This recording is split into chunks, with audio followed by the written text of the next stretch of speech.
with Erin and Cory. We're at Potted Elephant and we are going to go over some of the do's and don'ts of repotting plants.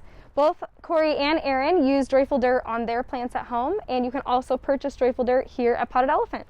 So I'll let you guys have at it. So hi, my name is Erin and I am the creator of Clever Bloom and co-creator of Houseplant Club. And this is Cory Paul. And I'm one of the owners at Potted Elephant, and my main job at Potted Elephant is to grow the plants. And today we're going to teach you kind of the steps and the ways that we go through repotting our plants. And so one of the first things that I'd like to kind of discuss is something that comes up often is, do you have to wait till spring or summer to repot your plants, or can you kind of repot them when they're ready any time of year? I mean, we're talking about house plants, right? So yeah, totally. So generally, if you buy a new plant, my first recommendation is always to wait 2 to 4 weeks before you repot it in your home.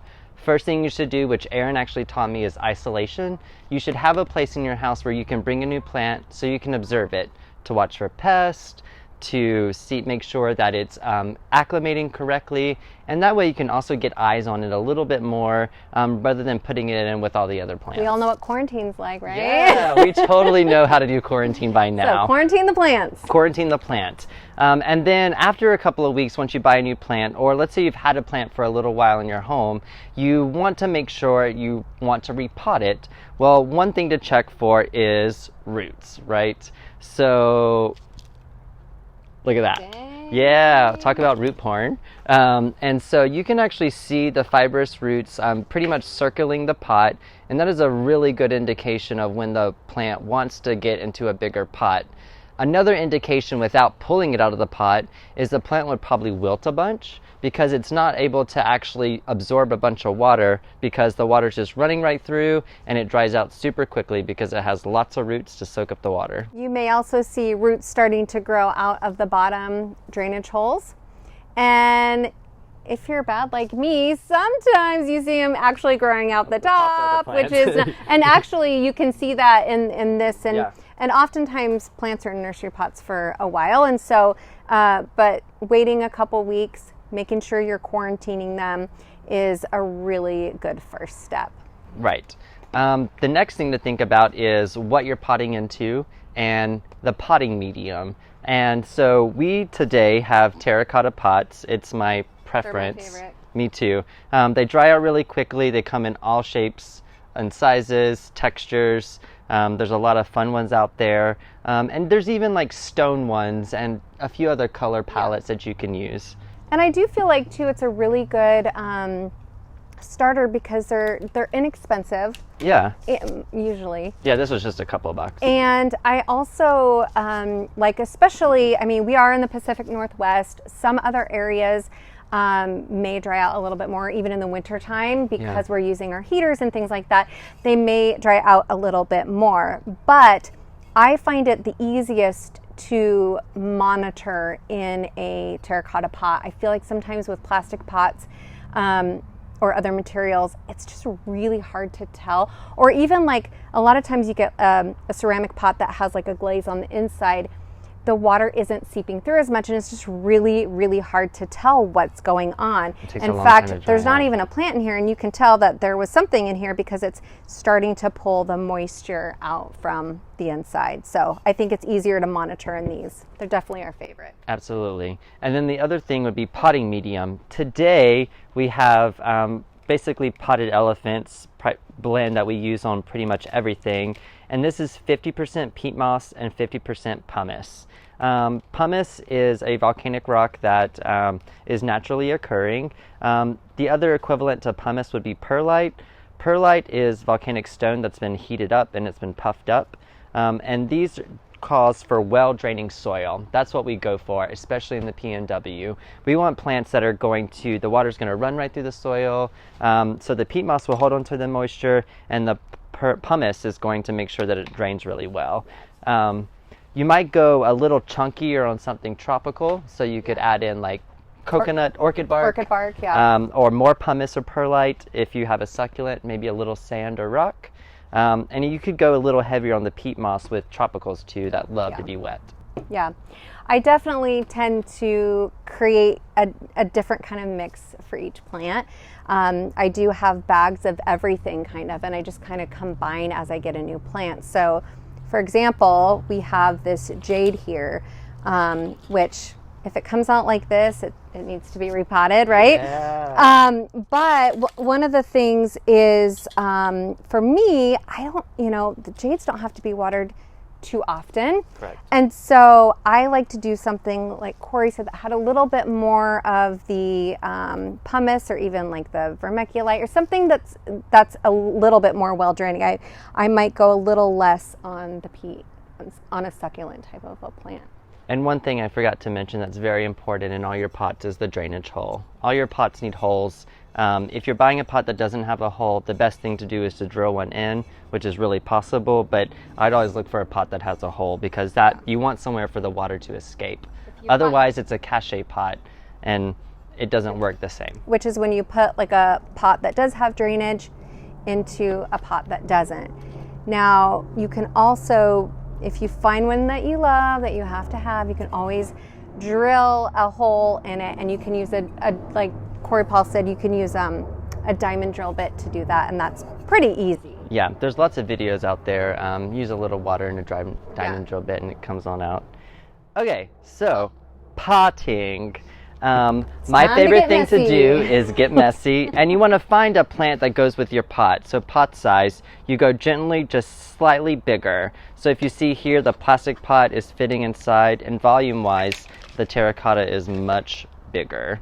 I also like to, I give myself kind of a 2-inch rule. So I always like to say, when I pull out the plant, I try not to go bigger than 2 inches around, all the way around the root system of the plant. I definitely feel like if you go too big, and if you're not in a greenhouse environment, if you go too big, it really keeps the moisture in, and it can be really harmful. There's not enough roots to soak up the water in the soil, so basically your plant's sitting in a bunch of water. It's why we don't add rocks in the bottom. That pushes up your water line into the soil, so rocks on the bottom is unnecessary. You can put a little screen to protect the soil from hanging out, but let the soil do its job. It'll eventually compact and plug up the hole pretty nicely. So the first thing I do is I always try to put a small layer of the fresh medium on the bottom of the pot. So we do that. Sometimes people will use mesh screens or something to kind of, but I mean, if you lose a little dirt, it's not the end of the world. Right. So you just do a layer of new soil there. Right. And I have Impatiens Neem incense. It's an African plant. Impatiens Wait. Can you say it again? Neem incense. They call it the cockatoo impatiens or parakeet because it has these little flowers on there. It's an African plant. It grows in like a boggy environment, grasslands where it gets wet a lot. And this is a pretty cool plant because it tells you when it wants to water. It wilts, just like a peace lily does, and it flowers very showy throughout the year. And to get it to flower, you're going to add a bunch of fertilizer because it likes food. And funny enough, we have some. We sell Joyful Dirt. Erin's been using it for a while now, and it actually has 2 different ways in which you can add it into the plant, and we're going to do a little bit of both since we're repotting new plant. We're going to shake some into the soil, and we're also going to water it in a little bit with some of the Joyful Dirt that's mixed in with the water. Yeah, I've been using it for about 3 years now, actually, and I mean, I do, it is important to me what I put in my plants, but the biggest benefit for me is that it's in a shaker. I just have to say, cute. Like, I'm a little bit, I mean, I do love my plants, but I'm a little bit lazy when it comes to doing the regular maintenance things that needs to be done. And so I like that you can just shake it on and water it, or you can put it in the water or whatever you want to do. But yeah, I think the shaking is my favorite. Oh yeah, here. Are we gonna do that? Wait, can we get a stop? You know, like that guy who like shakes the salt off of his thing.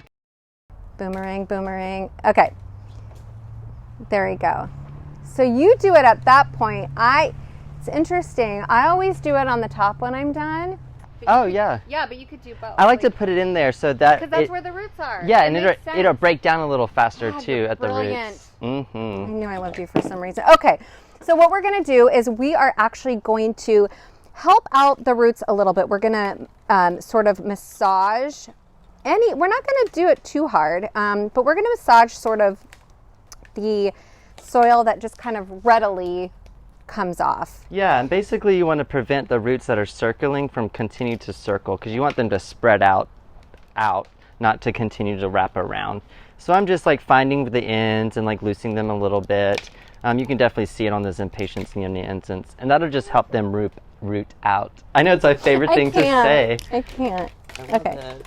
Okay, so, and you may find, now let's talk about this for a second.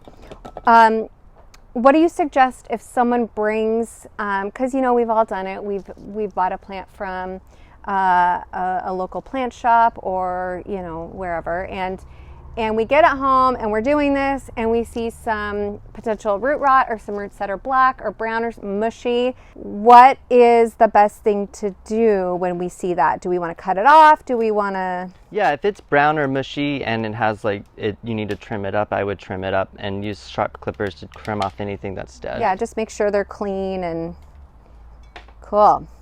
So once you've loosened your ball, you're going to place it in your pot and then you're going to backfill with soil. Yeah. Right? So it's time to get in.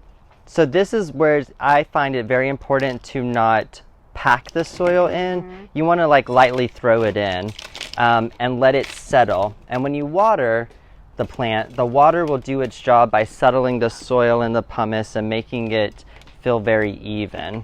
We've all done that where we've watered a plant and it stays in the top like 1 inch of the, like it doesn't even drain and it's like, what's going on? So it's compacted soil. I like to do a little tap to kind of shake the soil into place.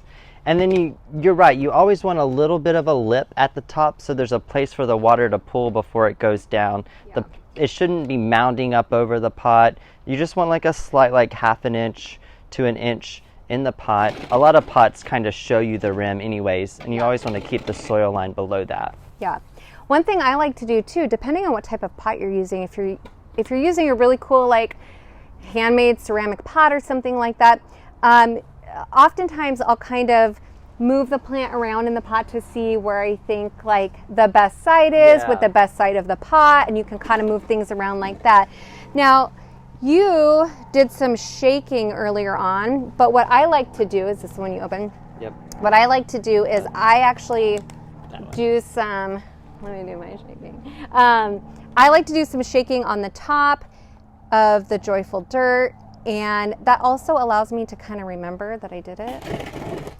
And then I do the water on top of it. And so that is, and the beauty of, I think the joyful dirt is really that you don't have to worry too much about overdoing it, right? But you can see it in the water too, look. Yeah. And so the watering in is settling the soil. You can see more of the pumice now. Look how joyful that is. And you want to water till the water runs through. So that wasn't enough. Yeah, that's, you know, I think that's a great point when you're repotting is making sure you give it a good soak right when you're done. And then you won't water it again until it fully dries out. Right. There you go. See, now the water's dripping through. That's what you want. Yep. Your turn. And it's my turn. All right, slow-mo. And just like Cory Paul did, I like to do kind of like slowly all around all the sections so we get most of that soil covered. And especially with a plant like the jade here, probably not going to have to water it for quite a while after this. And it'll be super happy with. Taking a while, cute. but I think we're good. Yeah, there you go. It's starting coming. to come out. Okay. Yeah. Cool. So yeah, this is super cute. I love the character of this jade. And I also think that it's important to note how often or when do you think it's a good time to repot? Yes, repotting generally once a year is a good idea to think about. In spring to summer is a good time. Once it's warmed up with, like, I used to say 50 degrees at night in your area is a good thing to indicate that it's a good time to start repotting your plants.